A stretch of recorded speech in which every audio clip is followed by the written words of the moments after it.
Coffee, அம்மா tea, அம்மா breakfast ரெடியா அப்படின்றது ஒவ்வொரு வீட்லயும் தினசரி காலையில ஒலிக்கிற தாரக மந்திரம். வீட்ல இருக்கிற பெண்களோட சமையல்ல ருசியை மட்டுமே பாக்குற நாம அதுக்கு பின்னாடி இருக்கிற அவங்களோட சிரமங்களையும் உடல் சார்ந்த பிரச்சனைகளையும் கவனிக்கிறது இல்ல.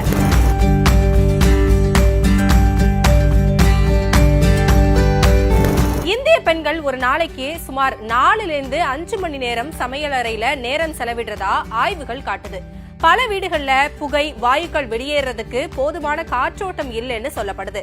இது பல நாள்பட்ட நோய்களுக்கு வழிவகுக்குதுன்னு சொன்னா ஷாக்கா இருக்குல்ல. 2020 உலக சுகாதார அமைப்பு பாதுகாப்பற்ற சமையல் நடைமுறைகள் காரணமா வீடுகள்ல ஏற்படுற மாசுபாட்டால ஆண்டுதோறும் 3.2 மில்லியன் பெண்கள் உயிரிழக்கிறதா மதிப்பிடப்பட்டிருக்கு.